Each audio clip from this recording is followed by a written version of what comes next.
A'udzubillahi minasyaitonirrajim. Bismillahirrahmanirrahim. Para pemirsa Kupas Channel yang berbahagia, selamat menunaikan ibadah puasa di bulan suci Ramadan. Pada kali ini saya ingin berbicara tentang salah satu di antara hikmah ibadah puasa yang Allah sebutkan di dalam Al-Quran, surah Al-Baqarah ayat 183,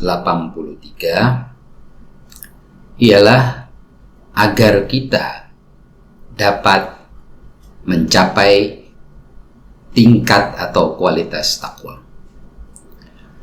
Pada kajian-kajian sebelumnya telah saya sampaikan tentang makna takwa. Tapi rasanya tidak salah kalau saya mengulang dan menekankan sekali lagi tentang makna takwa ini. Bila kita melihat sejarah manusia dan membaca berbagai peradaban yang ada di muka bumi ini, kita menyaksikan bahwa manusia selama ribuan tahun ini lebih banyak menekankan pada aspek-aspek jasmani, biologis, dan material dari dimensinya. Padahal manusia memiliki dimensi dan aspek serta potensi-potensi lain selain dari aspek, potensi, dan dimensi jasmani dan biologis serta materialnya, yaitu aspek kemanusiaannya sendiri. Kalau kita mau secara ringkas sebutkan aspek kemanusiaan manusia, maka itu tidak lain adalah akal dan rasionalitasnya. Bulan puasa dan ibadah puasa itu sendiri hendak mendorong manusia untuk menjamah aspek-aspek yang selama ini tidak di-tap, tidak diaktualisasikan oleh manusia, sehingga manusia dalam menjalani hidupnya, mempertahankan hidupnya, atau memajukan hidupnya tidak semata-mata berpijak pada basic instinct atau insting-insting, naluri-naluri biologisnya yang sama dengan binatang-binatang lain, melainkan dia beranjak untuk mengaktualisasikan, menjamah, dan mengaktifkan potensi-potensi dan dimensi-dimensi kemanusiaannya. Itulah mengapa agama ini turun untuk mereka yang berakal dan tidak layak dijalankan kecuali bagi mereka yang berakal. Artinya bagi mereka yang telah menjadi manusia. Puasa yang secara lahiriah merupakan aktivitas menahan diri dari haus dan lapar adalah suatu aktivitas yang bertentangan dengan insting manusia, atau insting hewani manusia, yang apabila lapar dan haus segera ingin memenuhi kebutuhan biologisnya untuk makan dan minum. Allah Subhanahu wa Ta'ala menurunkan perintah puasa agar manusia dapat menahan diri dari haus dan lapar dan mulai mencari aspek dan dimensi non-fisikal dan non-biologis dalam dirinya, yaitu akalnya, dan mencari hikmah dari aktivitasnya menahan diri dari makan dan puasa, dari makan dan minum, dan aktivitas-aktivitas yang tidak lain sejalan dengan insting-insting dasar dan naluriahnya. Oleh sebab itu, puasa diharapkan kelak dapat melahirkan kualitas takwa. Secara sederhana, kualitas takwa itu adalah kualitas teraktualisasinya kemanusiaan di dalam diri manusia, yaitu disiplin untuk menahan diri dan tidak segera menunaikan kebutuhan dan hajatnya secara langsung.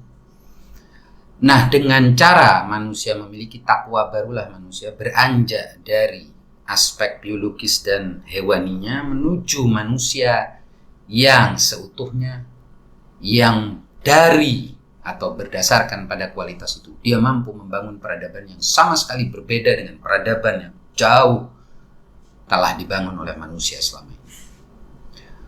Karena kalau kita lihat manusia ini dalam menyelesaikan berbagai kebutuhan hidupnya atau menyelesaikan sengketa-sengketa dan konflik-konfliknya, umumnya tetap berpijak pada insting-insting hewani dan kebinatangannya, dan belum mampu bergerak maju untuk menyelesaikan kebutuhan-kebutuhannya, konflik-konfliknya, sengketa-sengketanya dengan cara-cara yang lebih manusiawi.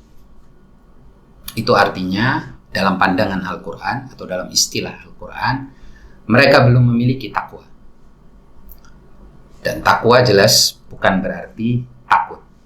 Tapi takwa adalah kemampuan menahan diri, kemampuan mengelola diri, disiplin diri, yang kemudian dapat membawanya kepada jenjang yang lebih baik dan membawa dia menjadi manusia yang dapat mengendalikan daya-daya biologisnya, potensi-potensi kebinatangannya di bawah kendali akalnya yang merupakan esensi dan substansi kemanusiaan. Baru setelah itu manusia akan bisa beranjak ke dimensi lain yang lebih tinggi, yang sesungguhnya sudah ada sejak awal dalam diri manusia, yaitu dimensi rohani. Dan dimensi rohani yang lebih tinggi lagi disebut dengan dimensi ilahi atau dimensi ketuhanan di dalam diri manusia. Dua dimensi yang lebih tinggi daripada akal ini masih jauh dari tercermin dalam peradaban dan sejarah manusia selama ini. Marilah kita menghayati hikmah puasa ini sebagai sebuah latihan agar kita mampu mendorong diri kita, mengendalikan diri kita, dan mengaktifkan potensi rasional dan kemanusiaan kita sehingga kita dapat meraih ketakwaan itu. Baru kemudian setelah kita memiliki ketakwaan, kita bisa maju dalam sebuah proses yang lebih jauh untuk menyempurna secara rohani dan secara ilahi. Memang ini bukan pekerjaan yang mudah, karena pekerjaan ini pertama-tama menuntut manusia untuk membebaskan dirinya dari impuls-impuls dan dorongan-dorongan biologis, kebutuhan-kebutuhan yang barangkali semua manusia ingin itu segera terpenuhi, itu segera ada dan segera tersedia. Dorongan-dorongan biologis dan hewani di dalam diri manusia ini harus kita kendalikan agar kita mampu mengaktualisasikan sisi lain dari diri kita, yaitu sisi kemanusiaan kita.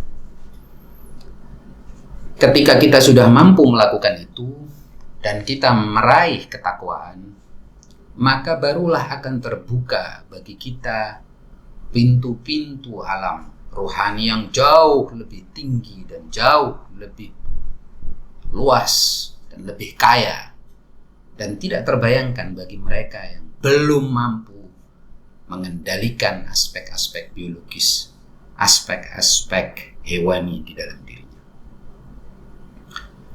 Akan tetapi kalau kita melihat sejarah manusia dan peradaban-peradaban yang ada sejauh ini, kita justru melihat manusia itu hanya mengandalkan potensi-potensi kebinatangannya, bahkan lebih buruk daripada itu. Tidak jarang manusia jatuh ke tempat yang lebih rendah daripada alam binatang dan alam hewan. Karena kalau kita melihat hewan, binatang, pada umumnya tidak menciptakan kerusakan sebagaimana yang diciptakan oleh manusia. Binatang juga tidak memiliki keserakahan seperti keserakahan manusia. Binatang hanya mengumpulkan makan untuk sehari saja. Mungkin kalaupun terpaksa mereka hanya mengumpulkan makan untuk satu musim saja. Dan itu pun tidak untuk bergenerasi-generasi. Tetapi tidak demikian halnya dengan apa yang kita saksikan dalam kehidupan manusia. Manusia dapat melakukan kerusakan dan telah melakukan keserakahan yang melampaui keserakahan seluruh binatang. Oleh sebab itu Allah Subhanahu wa ta'ala di dalam Al-Quran juga mengilustrasikan betapa manusia itu dapat menjadi lebih sesat daripada binatang. Dan ketika mereka berkonflik, bersengketa di antara mereka, maka hasil akhir dari sengketa, sosok-sosok yang berwajah manusia ini berakibat kepada kerusakan, kematian, dan kehancuran, serta juga menciptakan keberingasan yang jauh lebih besar dan lebih buruk daripada yang dapat diciptakan oleh komunitas binatang dan hewan yang manapun. Itulah mengapa Allah Subhanahu wa ta'ala secara khusus mengajak seluruh manusia untuk di 1 bulan dalam 12 bulan yang ada dalam setahun untuk melatih dirinya melihat kepada dimensi lain dirinya, lalu mengaktifkan potensi-potensi yang ada di dalam dimensi lain dalam dirinya itu agar dia mencapai kualitas takwa.